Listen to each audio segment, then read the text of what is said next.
I used to think old buildings were just tired bones and crumbling bricks, hollow places we filled with our own fears.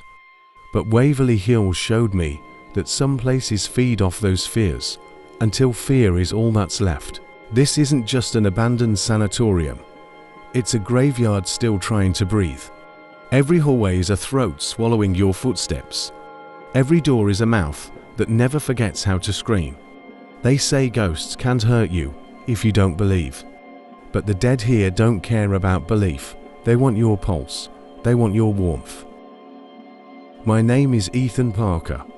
I laughed at ghost stories once. Now I know the real horror isn't seeing a ghost. It's realizing you were always part of its story. I want to tell you a story that happened in my life that will make your heart stop beating. So let's begin.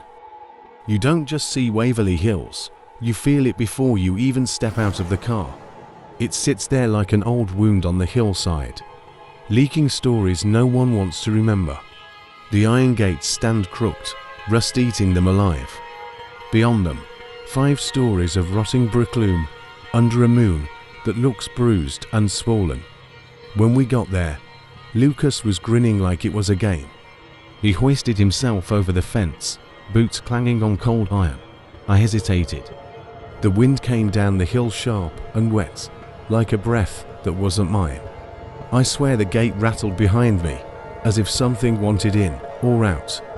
Inside the fence, the grass was knee-high and the air tasted like old coins.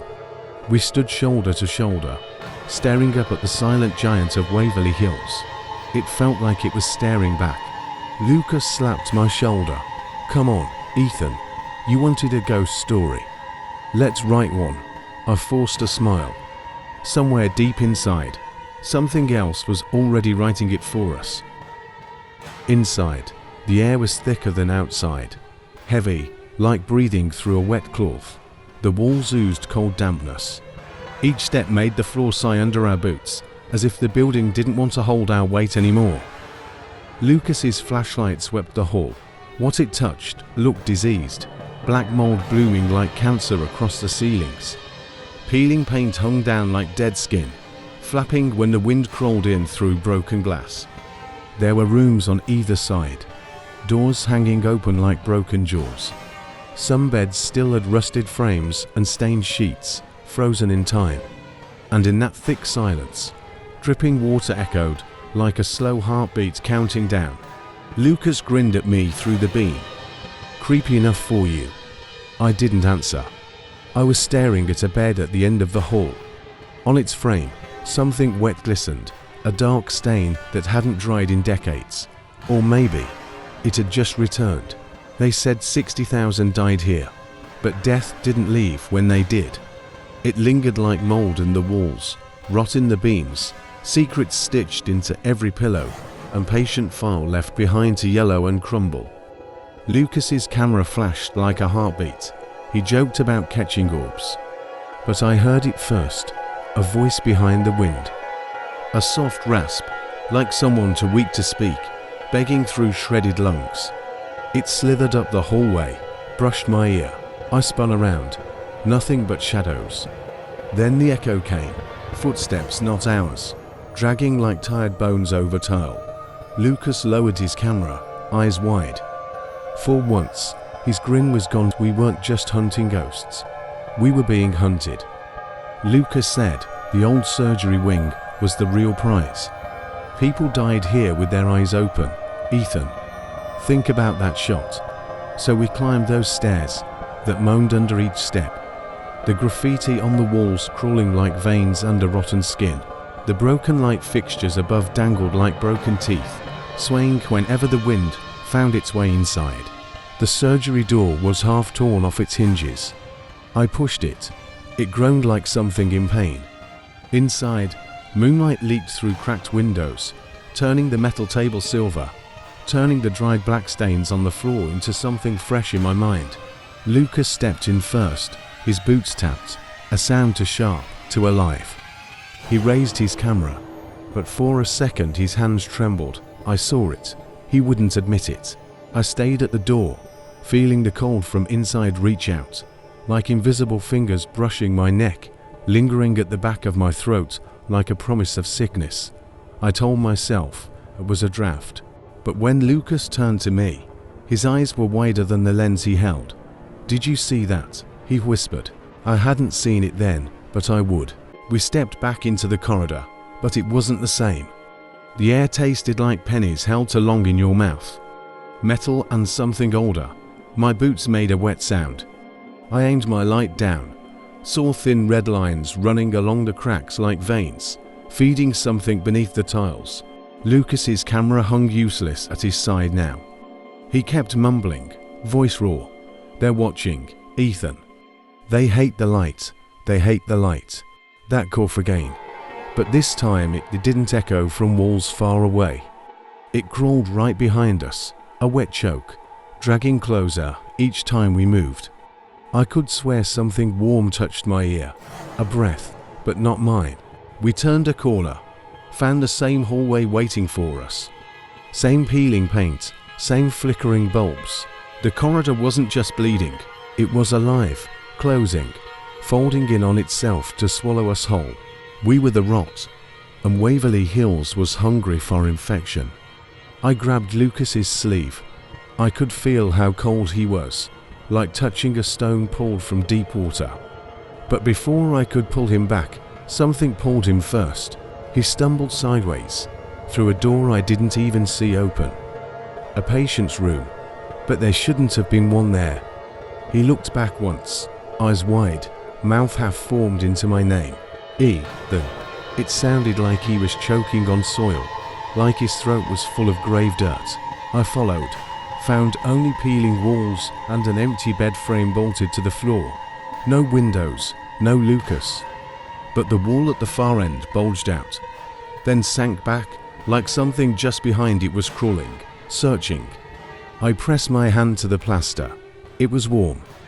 And under my palm, I swear I felt a heartbeat. I ran. I didn't think. My boots slipped on the bleeding floor, splashing red that wasn't mine, but wanted to be. The hallway twisted like a snake swallowing its own tail. Every door I passed slammed shut behind me, one by one, like it was pushing me deeper.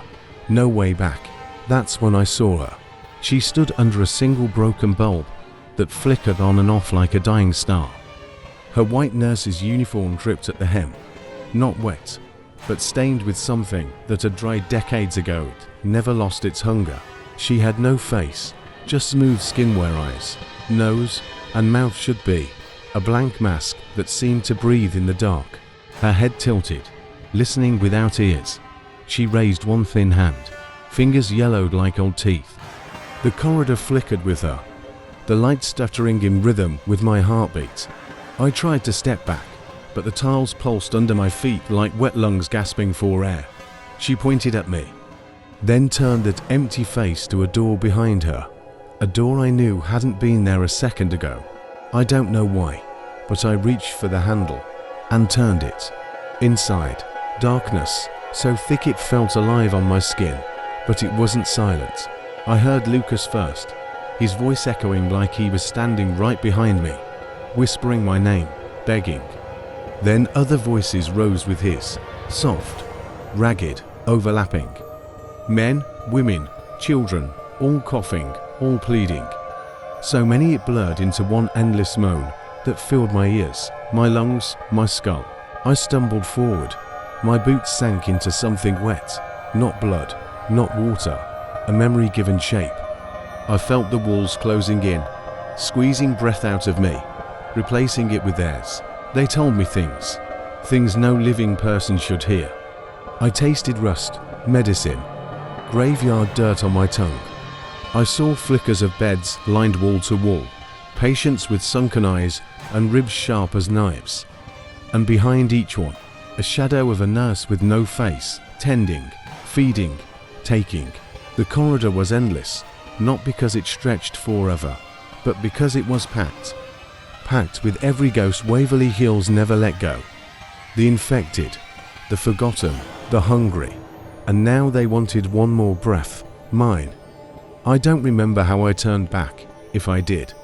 I remember cold, a cold so deep it burned my chest raw. I remember stumbling through the dark, walls grabbing at my sleeves like hands that wanted company in the dark forever. Then, light, the iron gates, the moon like a bruise in the sky. I burst through, lungs on fire, throat torn open by my own scream. Behind me, the gates slammed shut, rattling like chains dropped in a grave. Somewhere in that maze of rot, Lucas still calls my name, or what's left of him does. Sometimes, when my house is too quiet, when sleep won't come, I hear that same cough through my bedroom wall. Or the slow, wet breath of a nurse with no face. I left Waverly Hills once, but Waverly never left me. So if you ever find yourself standing at the rusted gates of Waverly Hills, listen harder than you ever have. Sometimes the walls breathe, sometimes they whisper your name like they've known it forever, and sometimes they don't let you leave. You can scroll away now, but just remember, this story doesn't really end here. The midnight footages has a strange way of coming back to those who dare to watch till the end. Are you one of them? Then hit subscribe, because the next footage might come far closer than you expect. All it takes is nightfall, a sudden chill down your spine, and a whisper just behind your ear. If fear excites you, we'll see you again after dark.